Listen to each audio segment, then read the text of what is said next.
Hello! Hi! And welcome to our Thoughtless Tree, and we are going to talk about the movies we saw this weekend in the cinema. We're going to add them to our big list. So it's now 60 films we've seen in the cinema this year. Mm-hmm. We did have about 2 weeks off seeing films recently, but we're back and we should be going most weekends again. But now we're back, and we saw 2 films yesterday. Not as many as we want to, but there wasn't really much out this weekend, I don't think. What else was there that we chose not to? There was the Piece by Piece film, the Pharrell Williams Lego biopic. Yeah. Which I think is a really cool premise, having it in Lego, but the trailer just didn't strike me anything about Pharrell Williams as a person that seemed interesting. No, I don't think the trailer was very good at all. I mean, I don't know anything about him. I know that one song he did. It's something rather happy, isn't it? I think, is it just called Happy? Oh, okay. Yeah. He doesn't seem like an obvious person to make a biopic on. It strikes me as he wanted to make a biography about himself, rather than that he was a really interesting person where there's a lot to say about. So we chose not to see that. What else was there? Red one? Oh, is that the Dwayne Johnson The Rock one with... Dwayne The Rock Johnson. I could see why your face has said that wrong. Doing what he usually does in a film, but it's also Christmas. We didn't see that. Why is that out in early November? I don't know, that's what I was thinking. Surely it would do better if it came out at Christmas. Yeah. Also, we didn't see Venom because... No, I haven't seen the other didn't ones. have much interest. There's a film called Juror Number 2 out as well, which I would have been intrigued to see, but for some reason it wasn't showing yesterday. It's showing today in the cinema, Oh, is it? we went to, but it wasn't showing yesterday, weirdly. This is the problem with living in rural areas. You can't see things easily. If we lived in London, we'd get to see so many niche films that we just never really heard about. Yeah. We also haven't seen the Cillian Murphy... I wanted to see Is it called that. All the Small Things, All the Small Things or something like that? Or is that just the Blink-182 song? Maybe. So only we saw Paddington in Peru and Heretic, which we wanted to see the other week, but we obviously hadn't been. They were still showing it. The cinema was absolutely packed today, wasn't it? Yesterday. Yes, yeah. That was mainly because of Paddington. And off the back of this experience, we are going to record another video about cinema etiquette. Yeah. Because I think we did have one of the worst experiences that we've ever had at the cinema. Yeah, let's talk about Paddington first then, in terms of that. Okay. Yeah, I think the cinema experience did affect my enjoyment of the movie somewhat, because there's a lot of the start of it I kind of missed, being constantly distracted. Yeah. We've been to, obviously, kids' films before in the cinema. We've seen Wild Robot recently. We've seen Wonka, Inside Out 2. Obviously, Paddington 1 and 2 we watched at the cinema recently. They were re-released. Whatever else I can't think of. And Coraline, technically, I suppose, as well. Yeah, I suppose they wouldn't be bringing little kids to Coraline, though. Or if they would, they'd probably regret it. Yeah. And we should say we don't have an issue with people taking kids to the cinema. We don't have an issue with kids making a bit of noise because, that's to be expected. Yeah, I mean, there was that kid behind us talking a lot in Wild Robot, but that was fine, you know. Yeah. And the parent was trying their best to explain things to them, and it wasn't too distracting. Although, that said, we didn't like when there was that guy in front of us who was just on his phone the whole film while his kid was trying to talk to him and trying to have time. Yeah, that's more of a parent issue than a kid issue, isn't it? And I think that is what we have found. Even during the kids' films, it's never the kids that are the problem, really. No. It's the parents that they're with. I mean, I mean, we should be saving this in a way for the next video, actually thinking about it. But the main issues were there was a family behind us who there must have been about 11 of them, I think. They took up most of the back row. And I don't think they'd even booked all their seats, because there was another family of 4 that came across and said, these are our seats. And there was a load of kerfuffle. We couldn't hear all of it. The family of 4 ended up just choosing to sit somewhere else to save the hassle. So, yeah, I get the impression they paid for just some of the seats and then just assumed they'd be able to get away with taking the rest. And it was just all of them constantly talking throughout the cinema. Kids from one end getting up, walking down the other end to say something to one of the to get popcorn siblings. From someone on the other end of the... Yeah, talking about who's going to steal each other's seats. The bit that concerned me the most was there was a little boy, I think, who must have been, 3 years old? I reckon maybe younger? Yeah. And this kid was left to walk around the entire screen, which was relatively busy. It was a huge screen. He was doing laps around it. Completely honest. And that was weird, because he kind of went and sort of sat next to us for a bit. And He had his hand, like, he was trying to put his hand on my leg at one point. He was, like, playing with my bag. Because I've got a Darth Maul, like, plush kind of bag. And the kid was, like, trying to play with that on the step next to me. Yeah, it's a little bit concerning. I went and told the staff that there's a kid wandering around. And at the time, we didn't realise who the parents were. I was like, I don't know where the parents are. It's a concern. Well, I don't think the parents knew where the kid was either. No, that was annoying. I didn't like as well that 2 of the kids kept sitting on the backs of the row of the seat in front of them. Someone else was there on those seats looking around, and there's a kid sitting on the top of their seat. And at one point, a little girl like literally stood right in front of me. Yeah. So walking around a lot and just talking at ordinary volume, and the parents as well, just having conversations. And we told them to be quiet. We shushed them. Gave them a lot of hard Paddington stares as well. Which connected, and then the dad was just lying on the floor at one point, wasn't he? Just, I don't know what he was doing. He'd come up the stairs very out of breath. And breathing like so I don't know if he was like recovering or something. Yeah. But, it was constant, and obviously phones from all of them as well, which just make it really hard. There was a guy right on the front row who I think was meant to be looking after the child who was running around, but he was more on his phone. And like when it's right, we are right at the front on your phone, like literally everyone can see. Yeah. And I like get really distracted by like lights and stuff in the cinema. Yeah. And to the point where I can't really focus on what I'm... Yeah, I just think, like, you've gone to the cinema. If your kids aren't able to handle it, that's fine, you know. But take them outside then. We go, okay, we're not yet ready for this. We'll try again when you're slightly older. Yeah. Or explain it to them. Don't ruin everyone else's experience. It wasn't just us getting annoyed. No, just like fling your kid in their seat and then just let them cry for the entire film. Oh yeah, I forgot about the crying. Yeah, they didn't do anything about that either, did they? One of the women who originally was meant to be on the back row, but then moved, as she was walking past us to sit like on a seat on our row, she was like, I didn't want to sit next to that child anyway. So that's quite funny.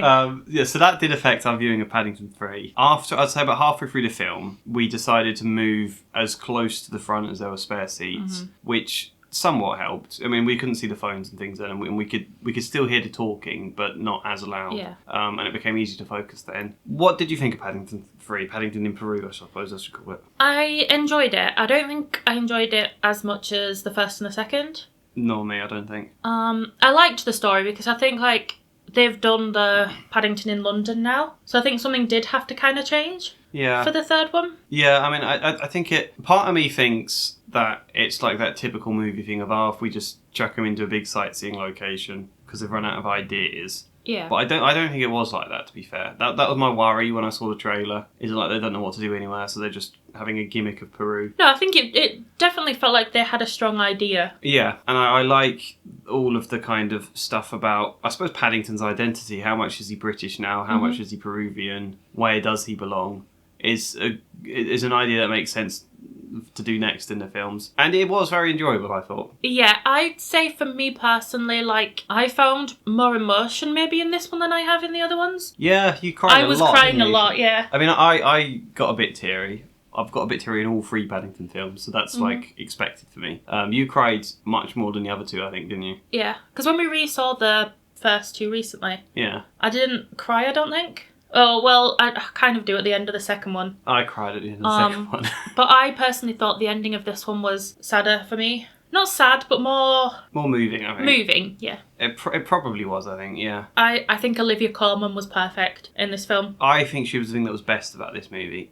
I think if Olivia Colman hadn't been there, I'd still enjoy it. It's still a good movie. Like, when I sound not massively enthusiastic, that's just because Paddington 1 and 2 are like, so I ranked them like second on my list. Yeah. Best films. Yeah, I think you put the second one second. I think they're as good as films get. So the fact this one isn't as good as them isn't necessarily a strike against it. But yeah, Olivia Colman I think was the standout. She's fun. She's got a very wide smile, which is useful for a character where you're like, and I like the way she keeps saying nothing suspicious at all. Yeah.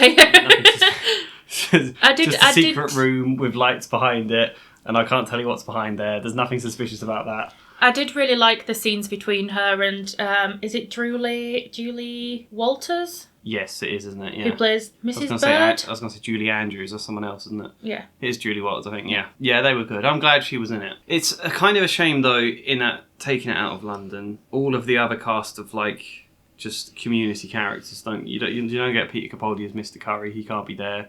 You briefly see a couple of them, like Ben Miller's character and Jessica Hines, but not much. Obviously, Brendan Gleeson's not back. That would have been nice. Yeah.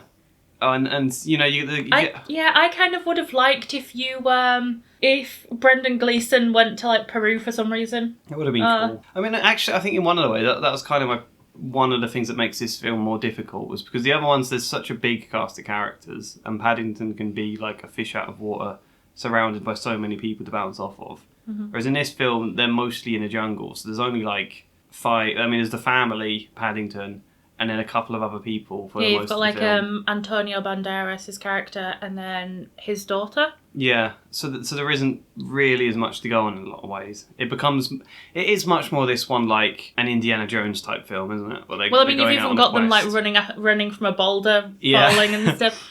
So I think that's probably kind of what they were going for. Yeah. Also, wasn't Antonio Banderas in a Indiana Jones movie? Was he? I think so. I don't know. I can't remember. All I can think of him is from his Puss in Boots. It's like that. He's so perfect in that. I can't imagine anything else. I do think in this one, it's very much to how I feel about Paddington 1. I think they could have done more with his like character. Paddington's? No, Antonio Banderas. Yeah. Much like Nicole Kidman's character in Paddington 1. Yeah, I think the villain side of this one was slightly underwhelming. Antonio Banderas was fun. Yeah. I liked him sort of hallucinating his old 16th century painting of an ancestor of his, talking to it. That's fun. But yeah, they don't get... And I suppose that's because so much of it does become this Indiana Jones quest. Yeah. I don't know. That side of it, I think, makes this feel a little bit less like a Paddington sequel than like a Paddington spin-off. I do get what you mean. I wonder if that is why they didn't call it Paddington 3, but Paddington in Peru. Because it's like a sort of... Side story. Yeah. I also do think the film was missing Sally Hawkins. I do. I think... Is it Emily Mortimer? Yeah. I think she was good in this film. I don't think Yeah. there's anything wrong. But Sally Hawkins was perfect for that role. Yeah. And she has a lot more chemistry, I think, with Hugh Bonneville, the dad. And I also think that Sally Hawkins has, like, a kindness to her face. She does. She's got a very sweet, kind voice, I think, as well. Yeah. I really like Sally Hawkins. All right, well, here's something I was wondering about coming out of the film. Was there was all this noise from kids, mainly one family. But does that reflect badly on the movie? Does that mean the kids weren't as hooked as they were, for example, in Inside Out 2 or Wild Robot, where we didn't get any of these experiences? I think the screen was busier in this one. Yeah. And I think, in regards to the people who were sat behind us, it was the parents who weren't helping in any way. Yeah. So I don't really necessarily blame the kids because... No. Plus, like, they could have been made to go see a film that they didn't want to see anyways. Yeah. So... But there was, like, a little girl, and I'm going to say her granddad, who were in front of us. And she was, like, quiet the entire film. She was enjoying it, I think. Yeah. So, yeah, I think most of the cinema were enjoying that. I mean, we did keep hearing that woman laughing a lot as well. Yeah. She was enjoying a lot of it. There were some really funny bits. Yeah, there were. I liked the whole triple laminated, like, book he has that becomes like a floating device. I did like how Simon Farnaby got a little bit in it. Yep. Most of Olivia Colman's bits were funny, I think, as well. She did like a whole Sound of Music number. Yep. I like her ending. I really like the reveal of what El Dorado is in this one as well. Yes. That's I really enjoyed that. That's such a fun idea. I'm not going to spoil it, though. I liked seeing more bears. Does that count as a spoiler? I don't think so. No, I suppose there are going to be more bears, aren't there, regardless, in Peru. Yeah, there's a whole home of retired bears, isn't there? Do you think it was as funny as the first two? I'd say it's on a level with the first one. No, I think the first one's funnier. I think the problem is, again... I think it's because they are so different that it's hard to kind of... Well, I think, again, because there's less characters, you can have less wacky people popping in with stuff to bounce off of. Like, there's that whole random bit in the first one with Matt Lucas as a taxi driver. Where he gets to chip in some jokes. And you can kind of move on. Whereas in this one...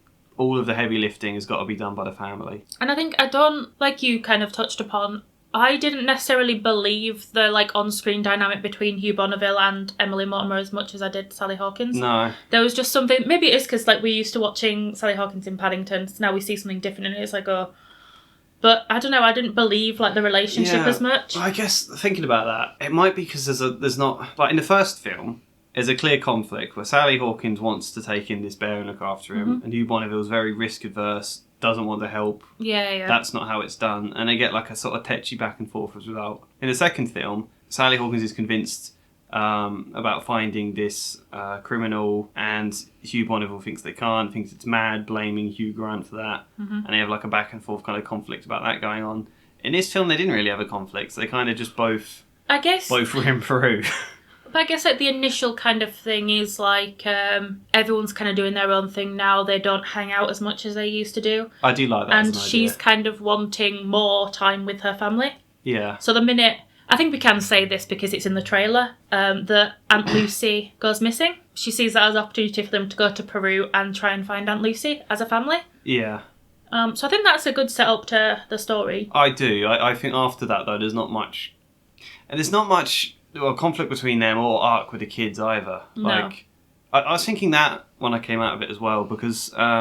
is it Judy, the daughter? Yeah. She is going to go to university soon. She's doing a travel log, which she hopes writing about will help her get into university. And I thought they were going to do it like because she's really focused on this travel log and she doesn't want to spend time playing Scrabble with her mum or any of that. She's just doing the travel log. And I thought there was going to be some like development where she sort of lets go of the travel log and just has fun with her family again. Yeah. But that didn't really happen. No. There wasn't like any kind of changes in the characters in that way, I don't think. I don't really think like there was any progression to her character from the past few years. I do think they did with the son. Yeah, he I suppose that's true. Yeah. Because he has, like, you know that he's into, like, building trains and, like, things like that from the previous films. Yeah. So I think they did expand upon that in this one. Yeah. Hugh Bonneville's arc was kind of similar to the first film as well, though. You know, the first film, he's very afraid of taking any risks. And then Paddington helps him learn that sometimes you can. And in this film, that's kind of what he's doing again. Slightly different. Yeah, it is kind of the same, I suppose. So I guess all of that means, I don't think it's as perfect a film as them. Do you think it matters that Paul King wasn't able to direct this time? He had to drop out. I think it was because of COVID, or it might have been Wonka, or the fact they were in Peru for this. Possibly. I don't know who directed instead. I think it doesn't have the same warmth as the other films do. It does in moments, I think. Yeah, but I find pretty much all of Paddington 2 and 1 quite cosy in a way. Yeah. Whereas I think this one doesn't have the same feel, and I know that's probably because of like what's happening in the film, but it was directed by Douglas Wilson, apparently. I don't know who he is. No. He's known for Paddington in Peru, apparently. So, oh. Yeah. I maybe that's probably the point in a way, that this film is full of lots of moments I really enjoyed and are really good, but it's not like a complete. It's kind of moments of it. I think. I also did like. I think most of the films have like a touching moment between Paddington and Mr. Gruber. Oh, I did like that. And this one's got like a scene where they're talking about being excited to be a British citizen, but then also the other feelings that may come with it. Yeah. And Paddington's like, no, I'm fully excited, yada yada. And throughout the like movie, you kind of do see that maybe it is a bit of a conflict of like. That's what I love most about Paddington in general. I think the kind of way they explore the whole idea of immigration or identity and culture clash and where you belong in that way. And they still do that here. It's still very moving. It's still very funny. It's still entertaining. It's hard to say. Right, so if you would give Paddington 2 a 10 out of 10, what would you give this out of 10? I'd give this a 7, I think. Yeah, I'd probably give it a 7. Maybe an 8. I don't know. Yes, it's still a very good film. Do you think, like, because the first two are so brilliant, like, we're being unfair against this one as a like comparison? Possibly, but you are going to compare because it is in the same kind of franchise. I think if we had to go into it as like a standalone film, maybe I would rate it higher. Yeah.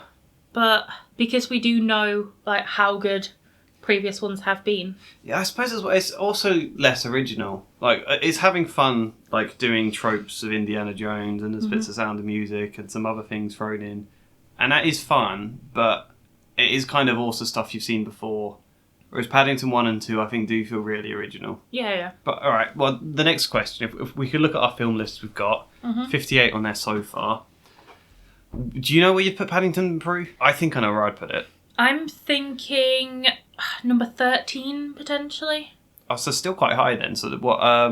Would that be above? No, behind. Forrest... Oh no, I'm going to put it at 14 because I do think Forrest Gump is better than. Okay, so better than Beetlejuice. Yes. But not quite as good as Forrest Gump. No. Not as good as Inside Out 2, Coraline, Paddington 1 or 2. The Wild Robot Where's that on your list? 11.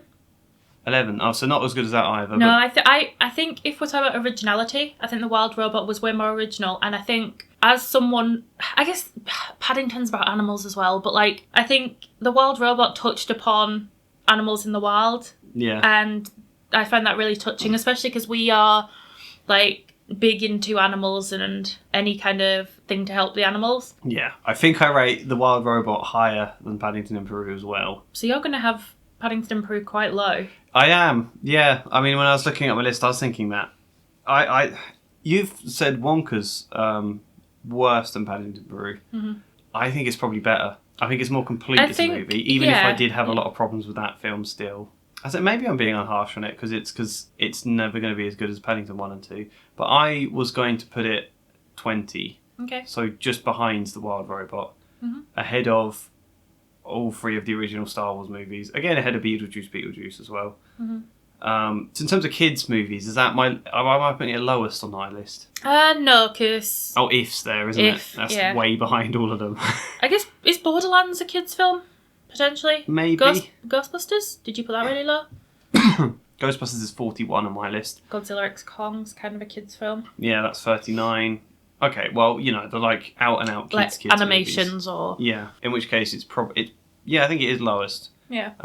But all of them are still really good. Mm-hmm. And whereas yours, so it's better than... Yeah, Beetlejuice, better than Wonka. I think we've both given it pretty fair ratings in that way. Although my list is I've got a lot of other stuff ahead of it, I suppose. No, I think that's probably fair. What do you think? Yeah, I think so. I don't think I'm being unfairly harsh just because it's not as good as the first two. I mean, considering we've got 60 films on this list, 20 is still quite high. And most of these films are, I mean, not all of them obviously, but most of them are really good films. Yeah, and even the ones that aren't good films, most of them have entertained us still because they're funny. Yeah, right. So things like Tarot and stuff like that, which were kind of bad films, but... I mean, how many films on this list did you get bored by? I'm going to try and count now. All right. It's hard to say, because some of them I think back and I'm like, Horizon, American Saga.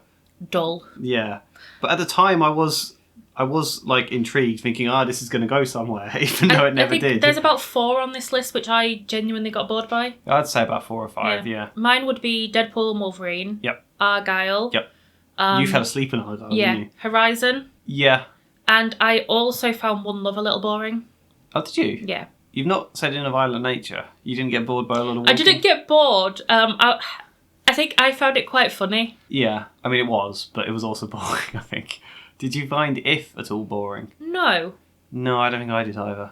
Even though I don't find it good. No. But not boring. It's not boring, no. No, there's a review for If you're interested. It's not boring. I mean, if that's your kind of thing, then it's an alright film. Well, it would have been my kind of thing. It just wasn't well done, I didn't think. Like, it's kind of like Toy Story in a way, but I also think Ryan Reynolds was a terrible idea to cast in that film. But... Anyway, enough about If. More about Heretic. Yeah. Would you call it horror? Psychological thriller? Yep. Psychological horror, one of them. Starring Hugh Grant and 2 people I've never seen before. I don't know what their names are. Oh, I looked last night, but I can't remember. Hugh Grant, Sophie Thatcher, and Chloe East. And there was one other man at some point. The other man. Mainly it's 3 people. Yeah. I suppose technically 4, as other things I don't want to spoil. Well, yeah. I really liked Heretic. I did as well. I think we both knew from the trailer it was one that was interesting to us.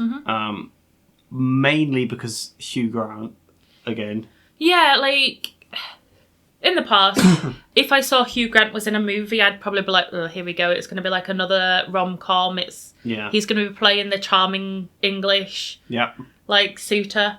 But I think as he's kind of gotten older, maybe he isn't as suited to them roles as he once was. So that means he kind of gets to take more interesting roles these days. Yeah, I mean, I look at Hugh Grant in films like this, and Paddington 2, which is the one where I went, oh my god, I actually really like Hugh Grant. I never noticed. He has been wasted as an actor for a lot of time, because I think he is very good. I do. He must have got so bored and frustrated by all of the Notting Hill films he did, when there's so much more he could do. Bridget Jones. Yeah. I mean, I've seen Notting Hill. I don't remember it, but I think there was someone Welsh. That's as much as I remember about that movie. Okay. And I've seen Love Actually, and it's probably my least favourite film ever. I think that's a controversial opinion because a lot of people see that as like one of their favourite Christmas films. Yeah, but I think even people who like it admit, yeah, it is kind of trashy. Whereas I think it's kind of trashy, but also I hate it with a passion. But that's another thing for another day, I think. Yeah. We should do that one day. We should watch Love Actually, and I'll just sieve, and we'll do that for a video. Yeah, we should do that. Anyway, Hugh Grant, going from all of that, it works because he's kind of playing that sort of character here. Where, I mean, the way it starts, and he's the same bumbling British, seemingly charming, but also there's a darker edge, which makes it so much more real in a way. Because I never quite buy bumbling, charming Hugh Grant anyway. I always feel like you can't be that much like that. There's something you're hiding here. Yeah. And in this case, the something he's hiding is something very dark. It's kind of... I just think it's a really, really good idea, this film. Yeah. Really strong. And when you've only got 3 characters, pretty much, for the entire movie, and most of it taking place in about 2 different rooms. Yeah, 2 or 3. And I can be that gripped throughout, is really impressive. And it is very dialogue heavy as well. Yeah, it is, which is true. There's not a lot of, I guess, action going on or anything. No. It is like a lot of like dialogue heavy. A lot of it quite wordy as well. Yeah. I imagine like there were bits, I can't remember what it was they were saying, or it like took me a moment to keep up. But yeah, to have that and yet it's still kind of keep you gripped and feel tense throughout is like got to be really hard to do. There are a lot of great moments on the build up to that, and you kind of know roughly where things are going to begin with. I mean, you don't know what's going to happen in terms of dark stuff, but you know it's dark. Yeah. It's kind of similar to Speak No Evil in that way, where people politely going along with some host they don't quite trust rather than getting the hell out of there. So, did you find this film scary? Because when we were leaving, there were a lot of people behind us saying they found it really, really scary. I didn't find it scary. I thought it was tense, and I was kind of like, not anxious, but like uneasy because you don't know what's about to happen. Yeah. And you can tell that there is something not right about this man. Yeah. But it's like on what level is he bad? Yeah, I suppose that's... And then it kind of like you're just kind of always thinking like what is up with him? Yeah, that's a good point actually. I mean, that probably is a lot of the tension, is because you know he's bad, but you don't quite know how or why or what he's doing. Yeah, to what level, or like, is he doing this? Like, is it all just a fun game to him, or is there something way more sinister going on? Yeah, and you don't really know. And in a way, I still don't know. I kind of do. Yeah. Yeah, I don't think it was scary, but it was creepy. And I found myself thinking about it a lot more than I thought I would when I went to bed. Like, it kept just kind of popping up into my mind. And I think we're not going to give spoilers because it is, like, so new a film. No. But the ending kind of did have us, like, a bit conflicted on what we thought. Yeah. Not what we thought, as in, like, if it was good or bad, but, like, what it meant. Yeah, I mean, well, okay. Well, did you think the ending was good or bad? I've heard... I've seen, like, a couple of reviews from, like, people I follow on, like, TikTok who do, like, film reviews and stuff, and they were like, oh, the ending's quite bad. And I was like... So I was kind of not going in expecting it to be bad, but I had this, like... Yeah. And I thought it was good. I did. I mean, whilst we come away not really knowing what to think, it's not in a frustrating way where you're like, it's giving you this cheap cliffhanger that annoys you, or it's so confusing you can't... It's not like that. It's a nice sort of... It leaves you with a nice kind of dilemma to think about, I suppose. And I think, like we were saying earlier as well, like... That's kind of good in a way, because it's like religion. People are free to think what they and believe what they want. Yeah. So to have an ending of a film where it's open to people believing and thinking what they want, I think is quite a nice thing. I mean, that kind of, I suppose that's the big thing in this movie, isn't it? There's a door of belief and a door of disbelief. And which do you choose? Which way do you choose to see things? That is the film itself, I think, as well. I really liked all of the religious elements of this movie. And I said to you, uncomfortably, that there are aspects of Hugh Grant which makes me think of, is that what I would have turned into if I got old and never met you and was a lonely, bitter man? Not as dark, obviously, but... Yeah, there's some elements that I'd hope wouldn't be you, but... But some weird old man who has read every religious text ever and wants to ramble on about it to people. Because I did. When I was younger, I read pretty much everything I suppose he mentioned in there. Didn't you read, like, the Quran? Yeah, I've got it on that shelf there, I think. and it slightly annoys me as a pointless thing to be annoyed about, but there's a Zhuangzi in that, who the ancient Chinese philosopher, that he calls one zai. So I relate to that, and I relate to all of the questions on both sides being asked, and I just find that really interesting in itself. This is a film genuinely asking questions about belief, and it doesn't provide a finite answer to that, obviously, and it also veers away, I think, as the movie goes on, away from philosophical discussion into something darker and something more cinematic, I guess. But it works. I like all of that.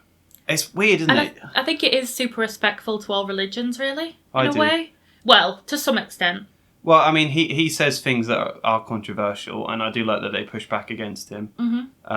And then he pushes back again later, and I think they do that well.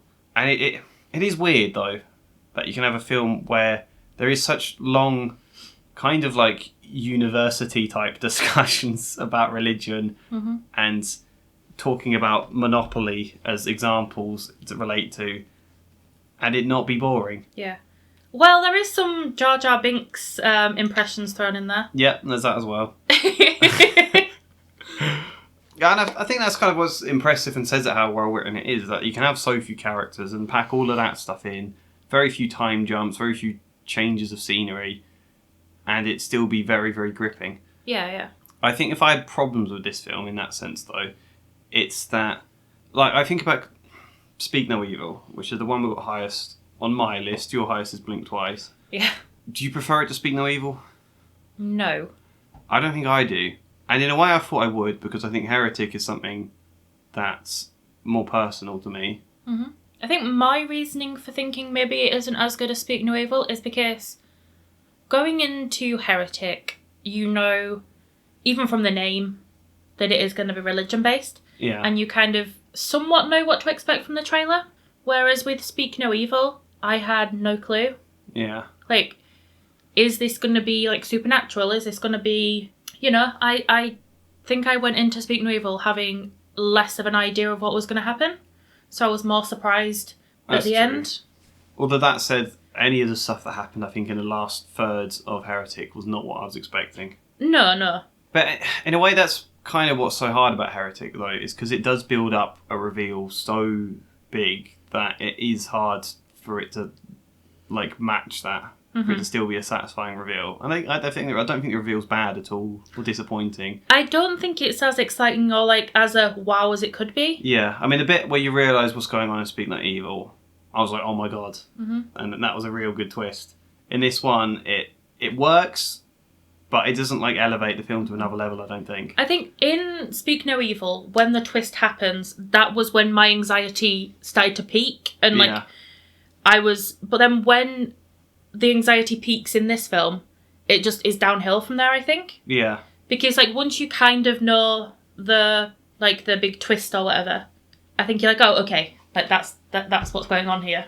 The other problem, I think, with this film, I think Speak No Evil would be way more enjoyable on a second viewing.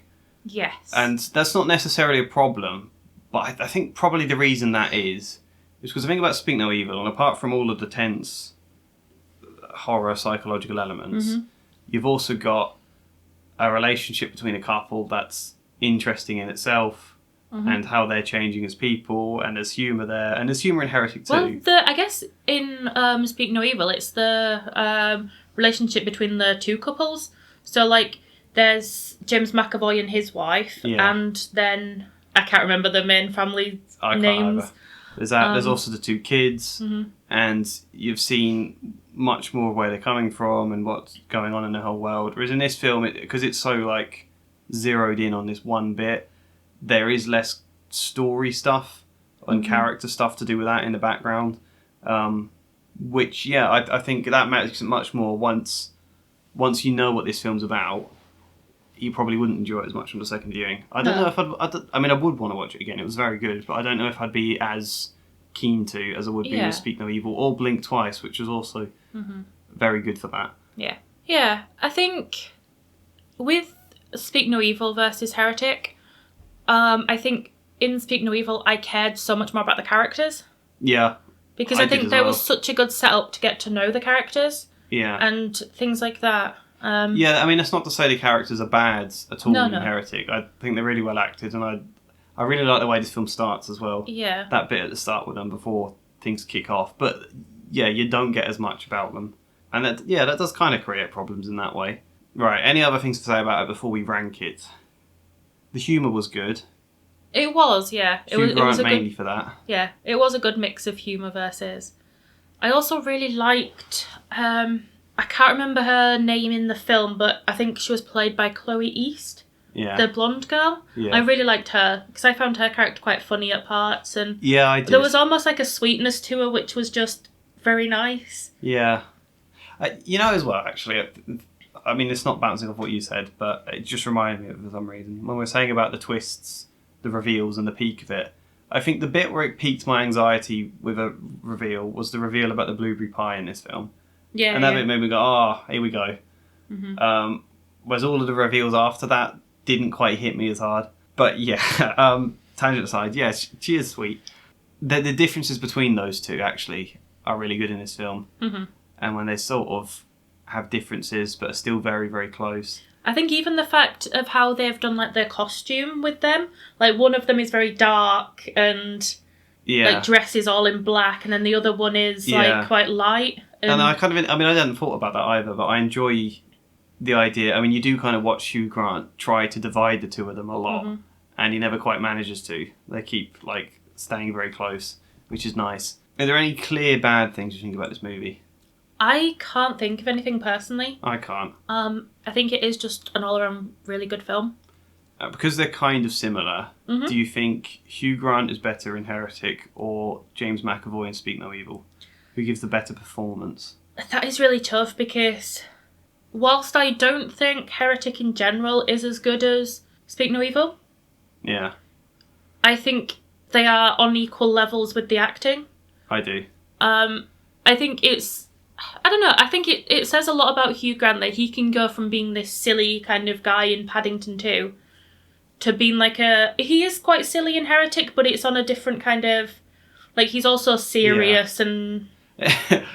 kind of in a way, if you think about it, it's very similar mannerisms and stuff to Hugh Grant in Paddington, but just very, very dark. Yeah, he is really good in this. Mm-hmm. I don't know which I prefer either. I don't know. Maybe I think Speak No Evil because I've not seen James McAvoy much before. Mm-hmm. I think I've only seen him, in X-Men, for the one of them I saw, and briefly in his Dark Materials when I watched a season of that. Huh. Have you seen Narnia? Wasn't he Mr. Tumnus in Narnia? Was he really? Yeah. Really? I think so. I can't believe that. Oh my god, he is. I never noticed. I probably didn't know who he was back when I saw that. Yeah, I kind of knew him from... I used to watch like the British Shameless. And he's in the first couple of seasons of that when he was quite young. I saw Split, which I think in itself is a kind of a controversial movie because the message isn't great. I've heard he's good in it, though. He is very good in it, yeah. So I guess he is technically playing I think there's 5 or 6 different characters. But yeah, I don't really agree with that film in general. But I think he is a very good actor. Okay, so they're both very good actors. Mm-hmm. All right, let's rank it then. Mm-hmm. I'll go first this time. You went first last time. I think I would put Heretic at 15. Okay, instead of Monkey Man. So you think 16. Yeah, just ahead of Furiosa, I think. Ahead of Dune Part 2. I put Dune quite low. Mm-hmm. I'm surprised by that. I mean, when I saw it, I thought oh my god, this is going to be my film of the year. I'm surprised this ended up down there. Yeah, on the first video we did with our massive list. Yeah. I think someone commented on that saying that Dune was their film of the year. Yeah, I think that'd be fair enough. I wouldn't argue if anyone felt that. No. But I also don't think I don't think it does make my top 10. Mm-hmm. I think there are problems with it for as amazing as it is. Well, I think I am going to put it at number 10 instead of Coraline. Are you? Yes. Ahead of Coraline? Mm-hmm. Yeah, I mean, I can see that. Part of me surprised I'm not putting it higher, because it's behind Blink Twice on my film. It's obviously behind Twinkle Twice on yours. Mm-hmm. Both behind Speak No Evil. miles ahead of many of the other horrors or psychologicals in this list. Yeah, I guess there's been a lot of generic horror films this year. Yeah. Which have kind of just fallen to the bottom of our lists. The next highest of mine is Never Let Go. Mm-hmm. Which is one of those films people either hated or loved. I liked it. I don't know. I liked it. Oh, there's Carrie, but I guess that's it was a re-release. So. Oh, where did I put Carrie? Oh, did you not put it? Oh no, you put it at 36. Yeah, that's quite high up. Yes. Yeah, okay. So the big five, or is it four, on horror films we've got on here are Speak No Evil. Blink Twice. Blink Twice. Does Coraline count? No, I don't think so. Okay. Blink Twice. Would you class Shaun of the Dead? No. Heretic. Trap. Oh, you've got Trap very high, haven't you? Yeah. Okay, Trap as well. Yes, it's doing quite well out of them. Mm-hmm. I think it was. I'm surprised in many ways I haven't put it higher. I did debate at first to put it about 12, 13, ahead of Blink Twice and Gladiator, but then I remembered how much I loved Gladiator as a kid. Yeah. And I was going to put it above Monkey Man, but then you mentioned Monkey Man. I thought, no, I prefer Monkey Man. So it slightly creeped down. But really, really enjoyable. My third favourite, because of Blink Twice, horror movie this year. Mm-hmm. I don't like horror movies, I used to think. I seem to have changed. I think you maybe don't like the slasher kind of horror movies, but you're maybe more into like the psychological horror movies. Yeah, I enjoy that. When you told me about, what's it called, Art the Clown? Terrifier. Yeah. I at first felt uncomfortable and squeamish with the idea of watching that, and I probably would be quite squeamish. Yeah. And I also asked you what it's about, and he's just like, it's a clown that kills people. And I was like, that doesn't really hook me in the same way. Some weird religious thing going on, or some. No, I think it is just kind of like I think it's almost funny in a way. Yeah. But I didn't expect, so maybe. But I think we should do a video at some point where I show you my favourite horror movies, and then you discuss them with me. We could do, but if we did that, you would have to watch Good Will Hunting and Breakfast Club. I am willing to do that. Are you? Yeah. You said you put off them of how much I've talked about them. Yeah. Well, I haven't even talked about them that much. You've just seen I've made a lot of videos about them. Yeah. And Dead Poet Society, that would be the other one. Yeah. No, I would be willing. We should. Oh, that would make a good video. We could do like we watch each other's favourite. Yeah. Because I think I'd have you watch like Hostel. Oh god. Yeah, maybe. Things like that. My favourite horrors are House of a Thousand Corpses and Devil's Rejects, which I think you should see because they're great. Maybe then. Okay, so let's put the films in this list and see how it looks then. Right, so once we put it all in, it sometimes causes things to bump up. Now that makes My Heretic number 16 and Paddington in Peru number 21. My Heretic is still number 10. And Paddington in Peru is number 15. Yeah, so not too different then. I mean, I suppose there's only going to be one or two because we put them quite high. Mm-hmm. They're not affected that much. 21 seems quite low as a number for Paddington in Peru. Yeah. It's just outside of the top third on my list now. Yours are all in your top third. I mean, Heretic's in your top quarter. Mm-hmm. I've got 2 Hugh Grant movies in my top 10. You do? Yeah. Yeah. Do you prefer Hugh Grant in Heretic or Paddington? Paddington, obviously. I think I do as well. I just like the silliness in Paddington. Yeah, I mean... And his dance number at the end, kind of. Yeah. I wish they had, like... Oh, I don't know if this is a spoiler, but you do get, like, a sneak peek at Hugh Grant in Paddington in Peru. Yeah, he stars in it for, like, a little quick minute. I think we could say that. Yeah, it's a cameo, I suppose, isn't it? Yeah. Which is cool. They don't have a dance number like that, although they did have the Olivia Colman one earlier in the film. Yeah. So maybe that counts. Do you think since Wonka, Paul King is just wanting to add music in more and more? Possibly. I wouldn't be against like a musical Paddington film. I'd kind of like it. Yeah, I could see that working. All right, so those are our lists. Top 60 now of the year. How many do you think we're going to see by the end of the year? It's not going to be many more now, is it? No, maybe 70? I can't think of there being many big releases left that I really want to see. No. I mean, there might be other things we don't know about. Like, we didn't really know about Blink Twice at all. No. And then really enjoyed that. And we just had like some time to spare before we were seeing another film. Yeah. So we kind of just went to see it. And then it was really good. And it's my number one. So there might be other ones like that coming out we just don't know about. Next weekend we have Gladiator 2. Yes. There's that. That's all I can think of. I'm sure, I don't know if there's anything else next weekend, but we probably... I guess, like, if we don't see anything else apart from Gladiator 2, we could always go and rewatch Paddington in Peru and then see if it was the noise that affected it, or... I wouldn't mind rewatching it, yeah. No. It's a fun film for that. Those are our lists, though. Do you have a question? You normally have a question. Is there any questions? I think you should think of the question today. Yeah, but I don't. You seem to just pop one out of nowhere. Okay. I've got no idea of a question. So, earlier, you were talking about how you hate Love Actually, the movie. Yes. What is everyone else's least favourite, like, romance movies? And or why is it Love Actually? Or what is your favourite? And why is that possibly Love Actually? Do you have a favourite, like, romance movie? I mean, I've never really liked the genre. I mean, me neither, really. Would you call me a romantic person? I mean, no. For your first birthday gift, I wrote you a poetry collection. That's pretty romantic. But I'm also not big into flowers or gifts, really, anyway, am I? No. I like to keep things more... I enjoy the comfort of it not needing to do a song and dance. I think as well, like, for a gift, I wouldn't want flowers or anything. See, you said that again. You were saying the other day you'd like more flowers. No, I would.